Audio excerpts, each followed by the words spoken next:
All right, hello guys. Welcome back to the very special episode of the City Guys podcast. Our first time coming out back after a win. The drought is over here, and we have a very special guest for this episode. We got Max here making his first appearance on the City Guys podcast. Max, how's it going? It's going amazing. I'm super happy to be here. Cool. Varun, how are you doing? Doing great after that 3-0 win. We're still waiting on Mock. We're still waiting on our fourth member here, but Good. yeah, let's just get right into it. Start with analysis here, boys. Yeah, I mean, the glaring thing, the goal scoring drought is finally over. It only took 3 games, but I guess 3 is the magic number because 3 games, 3 goals here. We had Toy Shirt, Hartle, and Becker all get on the score sheet here. Toy Shirt got on the score sheet right before halftime. It was kind of like a Mickey Mouse kind of MLS goal. It wasn't the prettiest, but it got the job done. But I think the highlight of this match was definitely the Hartle goal in the 49th minute. It was a beautiful near post goal that was assisted by Toy Shirt. It was kind of a nice lead-in solo run that he made. And I thought, Hartle has been very disappointing in those first couple of games to start the year. But coming into this one, I think that was definitely his moment of the season, and hopefully he can build off of that and bring that into the next few matches because we definitely need him to play better if we want to win some games here. And then Becker closed out the game in the 84th minute. Also, kind of a near post goal, hit it really hard. It's nice to see him get on the score sheet because he missed a lot of chances, especially in that Colorado game. So for his confidence, his sake, I'm glad he got on the score sheet. So, what do you guys make of these goals? I don't know. I really liked it. I liked how the team played. We actually got the ball moving. I did like the changes in the lineup. That's like the one thing I really want to talk about. I know last week, Fletcher, you and I talked about how we wanted to see Klaus come in instead of like Fletcher or Fischer. And it turned out this week it was Fletcher that got benched. And we wanted to see Akil Watts get benched for Durkin. So I really like those substitutions in the starting lineup here. And I really thought that they did a pretty good job here. Max, what did you think about this performance here? Yeah, I agree with Fletcher. Hartel was obviously a big disappointment in the first 2 games. A lot of our offensive playmaking is moving through Hartel. This is a guy who had 38 goals and assists with a St. Pauli Bundesliga 2 team that got promoted. So obviously a big key to our offense is Hartel. But I think really the biggest offensive thing that we fixed in that game for me was actually moving the ball through Leuven. I know during the San Diego match, especially at halftime, they pulled up a graphic showing that the channel Leuven was responsible for had 0% of passing through it. And then we saw, I think this game, we saw Leuven being a lot more active on the ball and linking up that midfield, getting it from the defense to the offense for that smoother transition. So that was really the highlight of the game for me, is seeing Leuven kind of figure out his role a little better. So obviously under a new coach, we do have a lot of new additions. So I think the guys are still settling into the new dynamic. So I'm really excited to see what happens next. Interesting. Do you guys want to talk about this man of the match performance from Berkey here? I mean, he, we played a pretty good defense, I guess. But Marco Royce, he was unloading shot after shot on us, and Berkey was making some crazy saves. What do you guys make out of this Berkey performance here? Yeah, I mean, Berkey has been phenomenal this year, and it's great to see, especially kind of at the end of last season, he was definitely a little rocky, and there's definitely a lot of questions about is he washed? Were we going to see those like Paul George washed edits of Berkey pretty soon? But this was his best performance in a long time. I believe he was MLS Player of the Week too, not just Man of the Match. So big ups for him for that. I think I got his match. He had a 9.1 match rating, which is pretty insane for a goalie. So yeah, I really liked what Berkey did. I thought defensively they did change it up a little bit. They pulled the wingbacks a little bit back, had them play more like traditional defenders. And LA Galaxy actually did have quite a few chances in this game. It them not scoring is a little surprising because their XG was, I believe it was like 1.8, or something like that. Like they definitely had chances to score in this game, and I think defensively it wasn't our best game necessarily. But Berkey had a master class, and we were able to hold him off for our third straight clean sheet. Still haven't conceded, which is crazy considering the team that we've seen over the last 2 years, where it seems like defense was optional at times. But yeah, the defense has just been phenomenal this year, and hopefully they can keep it up. Yeah, I mean it's huge for the defense taking some load off Berkey. I think last season, really the first 2 seasons, Berkey was our only line of defense. I mean, technically we had a back four, but that was about as leaky as a poor built dam. So I'm really glad to see that Olaf Milberg coming in, kind of focused on rebuilding the defense, putting a solid wall up in front of Berkey. Let's see. We saw in the first 2 games that, especially the Colorado game, I think we limited them to under half a goal xG. And then obviously San Diego, we saw how dominant they were, especially in the first half, and to be able to shut the team down like that to 0 goals was, I think, a highlight of the season for me, even after this 3-0 win. Mm-hmm. Interesting. I really wanted to talk about Baumgartel's return. He finally made his first debut of the year. He came on for either Hebert. I think he came on for Hebert, maybe possibly, but I'm not sure about that. But yeah, Baumgartel finally made his first appearance with the club. It's interesting to see that he finally start coming on. Hopefully, he starts soon. I really do like our back three has been phenomenal this year, but the one problem I have with Kyle Hebert is he's good at defending, right? But him making passes and forward passes up to the midfield is not his very strong suit, in my opinion. So hopefully Baumgartel can kind of fit in that role as right center back, and I would really like to see that next game, hopefully against Seattle. But I don't know, what did you guys think of this? Yeah, honestly, I thought Hebert had his best game of the season. Yeah. He did have the assist on, I think it was the final goal he had the assist on. Yeah. The backer. Yeah. So I actually thought he played very well defensively. I would have expected him to be the one subbed out for Baumgartel, but it ended up being Giannis Horn, which was kind of surprising. But I was, Baumgartel, we didn't really see too much of him, so can't really talk about him too much. I'd like to see him in a bigger role in the future, just to see the kind of player he is.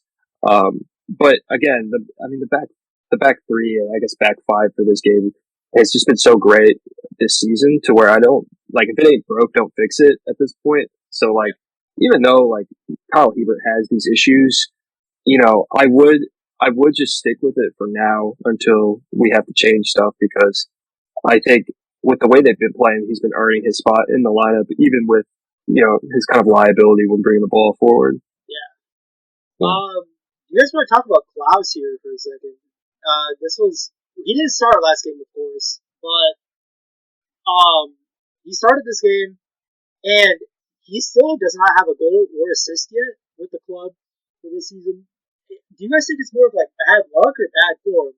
Because on that Toysher goal that we scored right before half, Henry Kessler got the assist for that goal, but Klaus could have also gotten that assist. It kind of bounced off of him, kind of bounced off of Kessler, and then Toysher banged it in.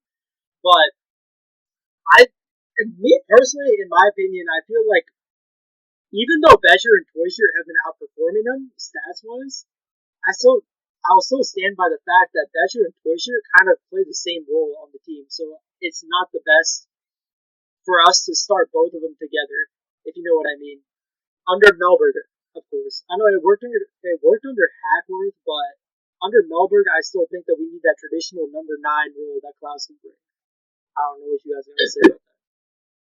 Yeah, I mean, going back to your question about bad form versus bad luck, I don't think we have bad luck lasting an entire season and going into a second. So, I mean, I think Klaus is more valuable off the ball than he is on the ball, and we've seen that a lot. He's a big physical guy that's making runs, pulling defenders with him. But, I mean, at the end of the day, you're expecting more out of your number 9. We can't have, I don't remember the statistic, but, I mean, he's been well underperformed my expectations, and we're all looking for him to kind of go back to that form he had the first season when he was paired up with Gio Keeney.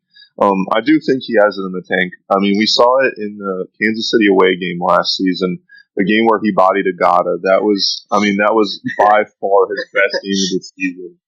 And we actually saw that first season Klaus. So I'm hoping that he can get back into form, but I'm not really optimistic not optimistic on that happening.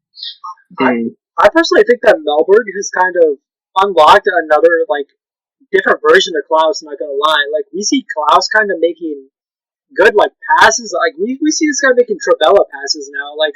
I don't think I've ever seen that from him since March of 2023. And there was one that I think it was in the second half. It was early in the second half. He had a chop, and he banged it, and it was gonna go top left, but it bounced off the crossbar. So I don't know. I still think that Klaus is Klaus, and his Brazilian is kind of showing out. So I think it's just a matter of time until Klaus starts dropping goals here and there. But I think that the future with Klaus is still pretty good. Yeah. I mean, I think I said this in the last episode, but I just feel like Klaus, the potential that he brings when he's on the pitch is just so much higher than what any of our other attacking options bring at times. So yeah, it's very frustrating that he hasn't been producing for a long time now. And I do get it that at some point, when you have guys like Becker who is producing at a higher rate and is playing better than Klaus is, he deserves to get that starting spot. I get that. But I also just feel like if you can get Klaus in good form and back to his old ways, the potential for this team and the attack is so much higher than it is when you have Becker on the field, or even with Teuscher at times. And I think, Max, I like what you said earlier about Lubin, how you mentioned him, because that was another guy who, like Klaus, had really been struggling for a long period of time after they were really great in that first season.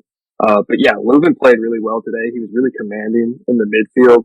I'm trying to look at his bet. He had an 8.3 match rating. So doing that without a goal or assist is really impressive, actually. It's by far his highest this season, and probably in a long time, to be honest.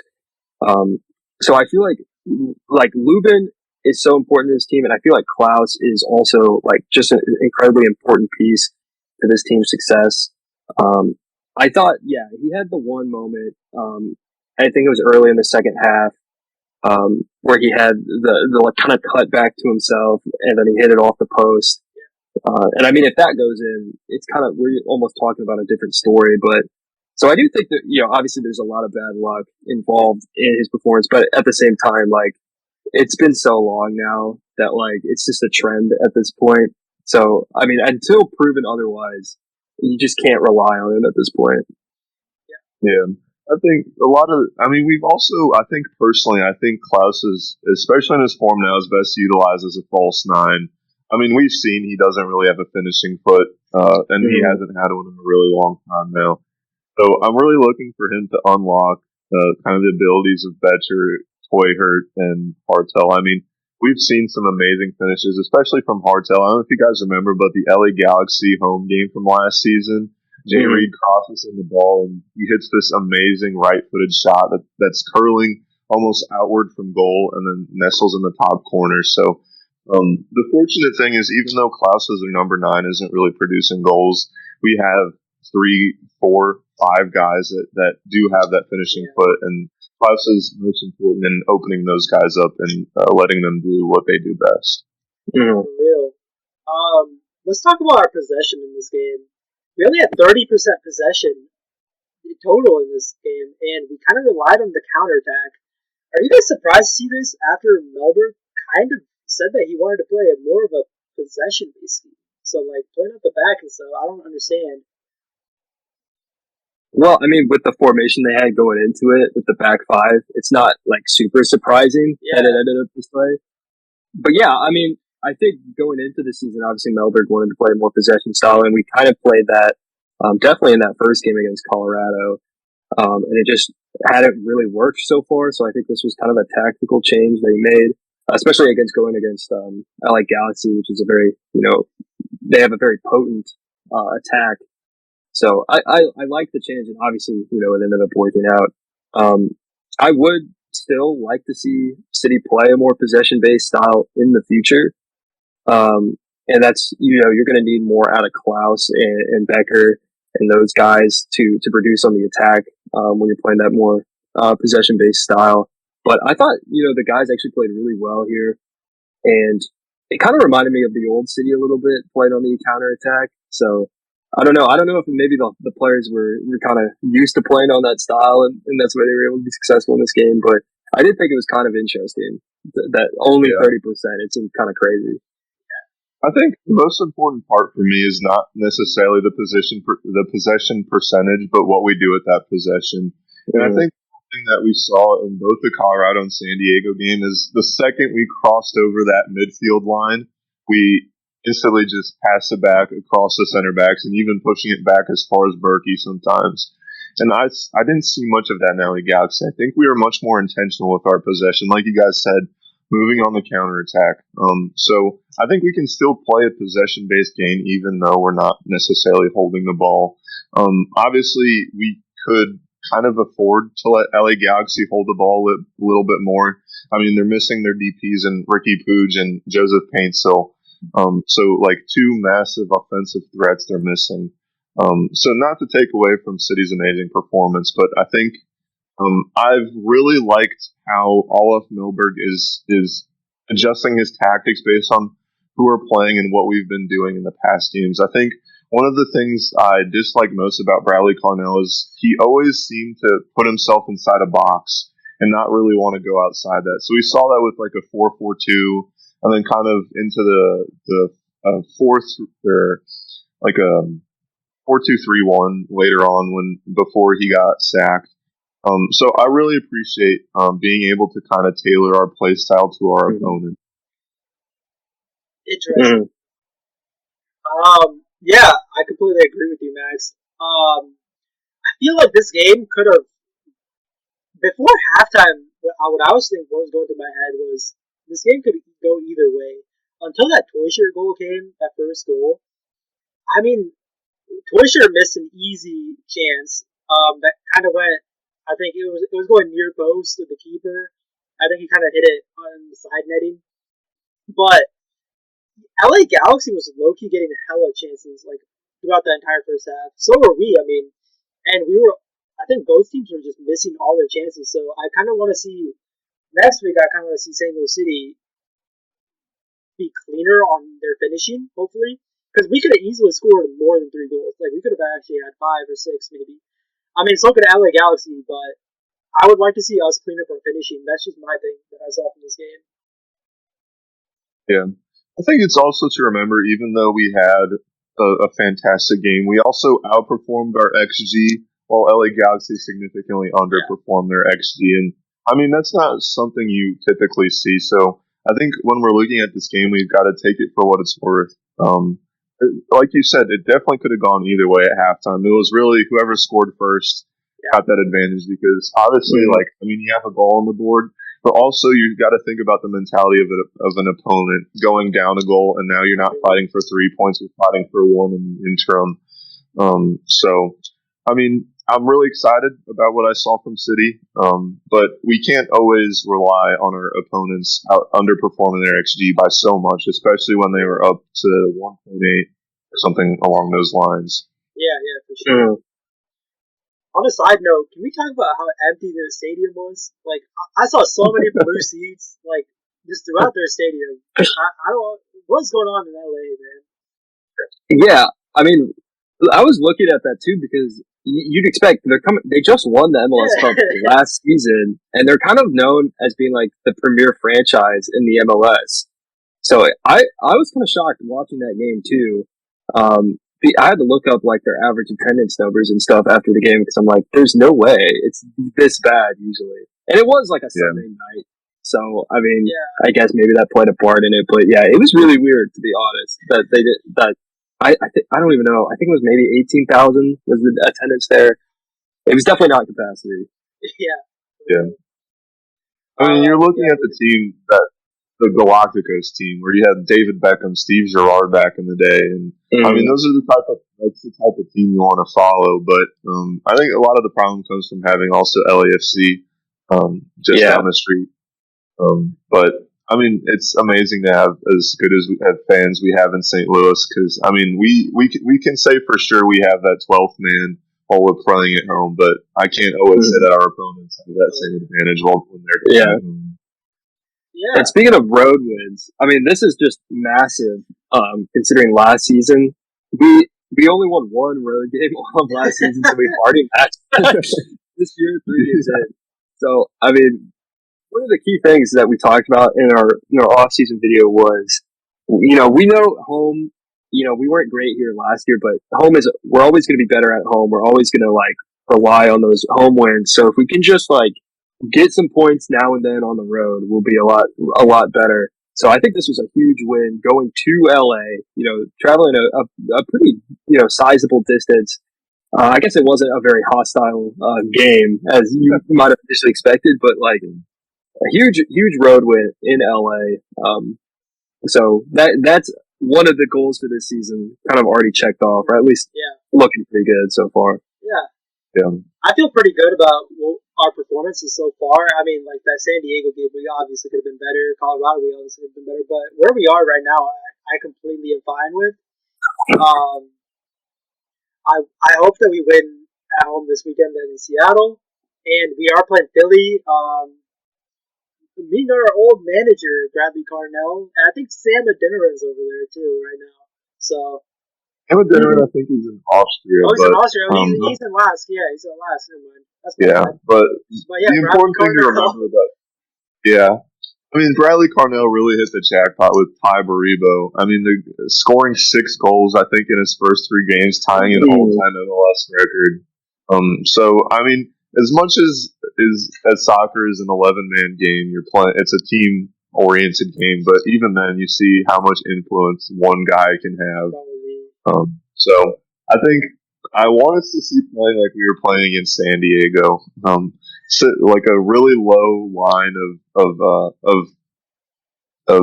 sitting really low in the defense and kind of taking our chances on the attack when they present themselves. But I think with such an electric Philadelphia squad coming out of the gates, better than any other MLS team, I think we really need to focus on our defense, kind of show what we had against Colorado and San Diego, and then if we can get another away win or a draw, I'd be happy with a point away in Philadelphia.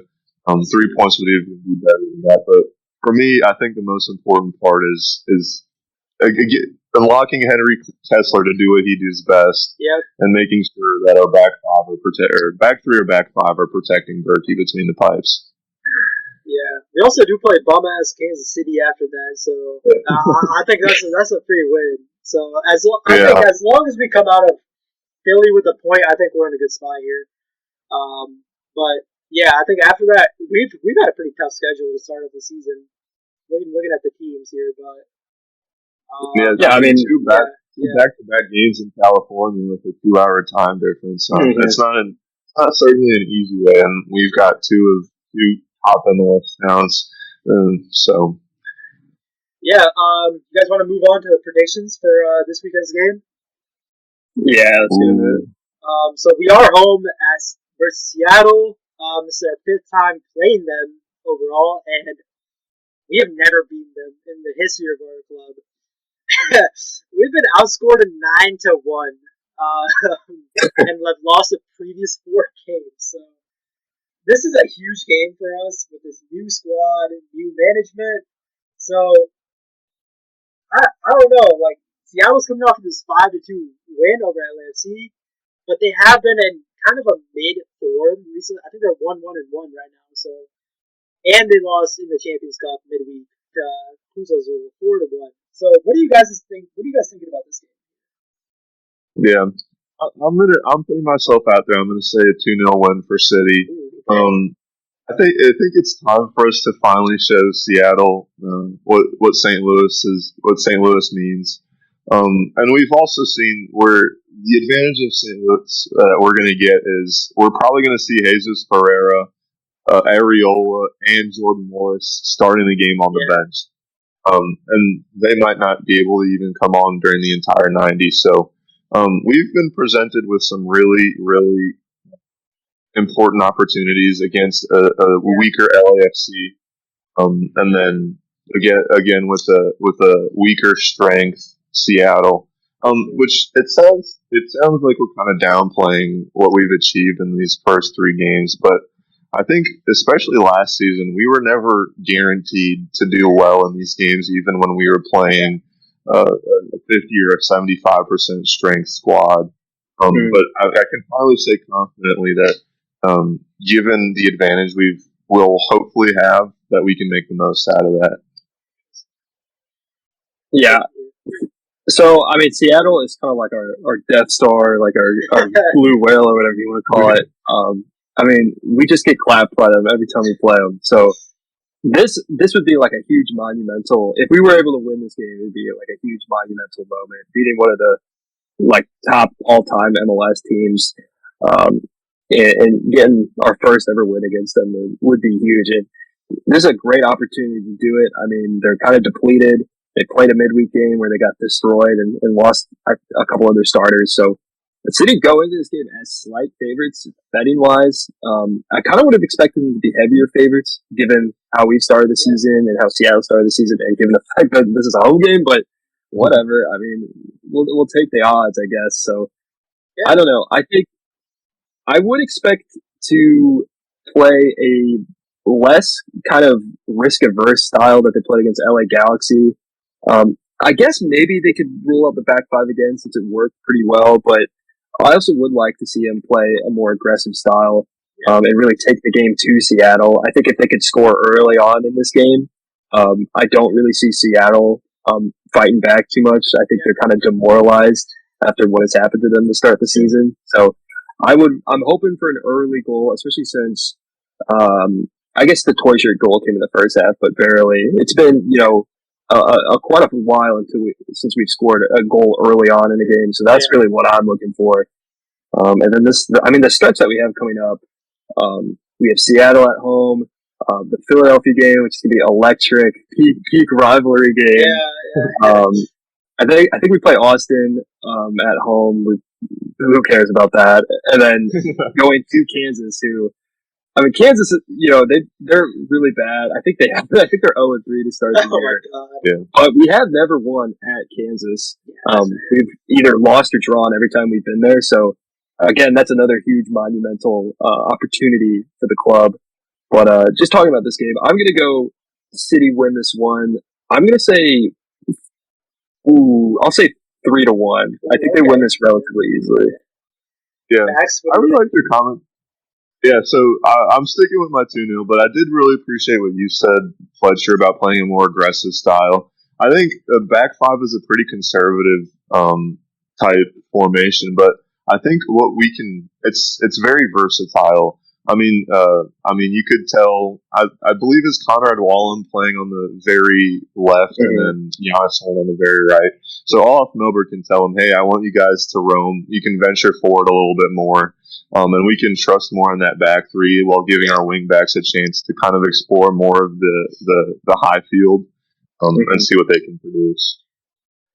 But I wouldn't be too confident about the SKC game because rivalry games always tend to surprise you. I mean, Liverpool drew with shit at this season. So. I really like what you brought up about the fullbacks. I really do feel like Toland and Wallen have both been pretty good this year. I really do like, because Wallen has impressed me. I really like him. I really like how he is on the ball and off the ball. His defending has been pretty decent, but I do also like the attack that he brings to the team. So I really like what Melbourne has done with the squad. Toland has been phenomenal, in my opinion. But yeah, going back to this game, I'm gonna go with a 2-0 win. I think that we'll keep our I don't know what to say. Clean sheet. Yeah, another clean sheet for Berkey and the boys. No goals conceded in 4 games straight. I think that's what we're gonna get. 2-0, and on top of that, I think Klaus will score. Oh, I think Klaus, wow. Do you think Klaus starts this game? I think Klaus starts. I think it'll be a similar thing as we saw from LA, where Klaus and Toysher and then Hartel at the cam. I mean, it is tough. Like you can't play like Toyer and Betcher both forwards because I mean we've recognized this before that they're making the same runs. They're kind of expecting each other to do what Klaus does, but neither of them do because that's not really their role. Yeah. So I mean, as much as I was disappointed in Klaus this season and past season, I think he is an integral part of our squad. So hopefully, I'm hoping for a Klaus goal, but that's definitely an optimistic viewpoint.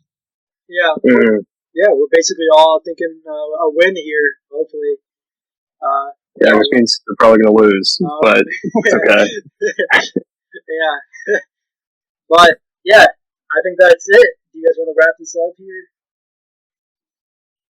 Yeah, I mean, I guess the last thing I wanted to say about the Seattle game is I think the nightmare scenario here is I think they're going to play probably very defensively. I mean, they're going to go into this game, hoping for a draw, or at least they're going to be very content with the draw. So that's why I really wanted them for City to score early here and make Seattle kind of play out of a low blocker, like a defensive oriented formation, because I really think that's how they're going to approach this game, especially against City and especially after the injuries that they've had. So I think scoring early, because the longer this game goes on without City scoring, the longer Seattle grows into this game, the worse it's going to be. And I really just wanted to play aggressive because, like, even if they play aggressive and that leads to a mistake or whatever, like the difference between a draw and a loss, I mean, it's 1 point, whereas like a win is 3. So I really want them to play for the wins. I'm tired of seeing draws, so I might crash out if the game ends in a draw, to be honest. So, yeah, I definitely agree with you, Fletcher. And I mean, we've seen problems with City picking apart a defense and finding scoring opportunities when Seattle, when our opponent has men back. I mean, you're thinking about the LA Galaxy game. I think the Toy goal. I think it's just incredibly lucky that it fell to his feet. I mean, a million different scenarios, the ball goes somewhere else. And then we saw the Betcher and the Betcher and Hartel goals are both on a break when it's 1-on-1, 1-on-2 type situations. So I definitely agree with you, Fletcher. Notching a goal early will really help us and force Seattle to make a move. We don't want to be the ones looking for a goal. Yeah, right. But yeah, I think that basically wraps up this episode of the City Guys podcast. Thank you so much for watching, guys, and we'll see you next week, hopefully with a win.